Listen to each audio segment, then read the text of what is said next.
This is everything that happened in Army basic training when COVID started. When it first started, we were instructed to use our warm neck gaiter as a face mask. That was not very comfortable, so instead we cut the sleeves off our tan t-shirts and used that as a face mask. The dining facility also kinda closed down for us. Two different companies can fit inside of one DFAC, but now only one company could be inside the DFAC at one time. So the companies would come up with a schedule so that it would alternate who could go on certain days. My first sergeant was not interested in that, so instead we did not go to the DFAC, and instead ate MREs and picked up food to bring back to our company areas. That was made by civilians in the dining facility. My company had completed basic training and were now in the infantry portion of OSET, so we got a weekend pass to take a taxi around base and out into the town. The reason we got a weekend pass in basic training when past classes did not is because infantry switched from 14 to 22-week cycles. But when COVID hit, we were confined to only the area that our barracks were on, called Sand Hill. All that was on Sand Hill was a lounge, a tiny store called a post exchange, and the church, which was now closed. The lounge had video games, a movie room, and a subway, but my first sergeant did not want us to roam Sand Hill and ordered us to stay in our barracks.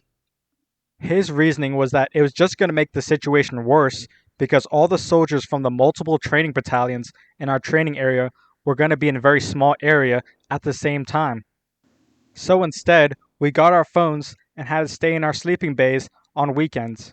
But then it got worse. The weekend after that, we were ordered that to use our phones, we had to go outside in our company training area to use them. The first sergeant's reasoning was because we had sensitive equipment in our bays and we weren't allowed to take pictures of them. Obviously, this is wrong. On YouTube, there's a step-by-step instructions on how to operate and maintain every single weapon and radio that we have. That was published by an official military account, so there was nothing that could have gotten leaked that wasn't already public knowledge. That first weekend that this was enacted, it rained, and even though our area was covered, the wind blew the rain sideways into our area and we got wet. Soon after that, my first sergeant decided that there was no point giving us a weekend off.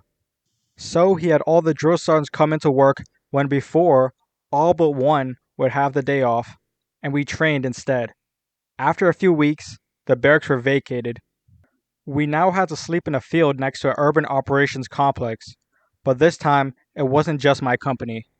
As far as I know, the entire Fort Benning could no longer use the barracks. In the field along with us was possibly 300 other soldiers from different units. There was a possibility that we would be trapped at Fort Benning even when we graduate and become holdovers, because there was a travel ban by the Army at this time. A holdover is someone who is waiting for a chance to go somewhere else. Very close to our graduation date, the Army decided that the travel ban will be lifted just for National Guard soldiers to go home. It wasn't all bad though. Before the pandemic, the bus we used for transport had 2 people per seat, like a regular school bus. But then, we could not be seated next to another person, so the buses would take one group out and then come back for the next group. This allowed us to have an entire seat to ourselves, which we used to put our flak jacket and rucksack on. When it was 2 people per seat, it was miserable. We had to wear our vest and seat our rucks onto our lap. It was similar to how you are strapped into a roller coaster ride. The pandemic happened during the transition to the new PT test, and since the old test required someone to hold the person's feet during sit-ups, we immediately moved on to doing the new test. Over time, beds became vacant from all the people being sent home, such as quitters and injuries. So now we had to break down the beds and store them away, so that every bed with people still using it could be placed further away from each other. For our graduation, we were not allowed to invite family. We were told that possibly we would have veterans in the bleachers for our crowd, but that did not end up happening. In summary, basic training during COVID was very interesting. It makes me wonder how other services handled the event. Long after I left Fort Benning, the Army began giving the vaccine at basic training, but it was not mandatory. If I get enough responses, I will make another video about other people's experiences during this time, so leave a comment if you would like to contribute.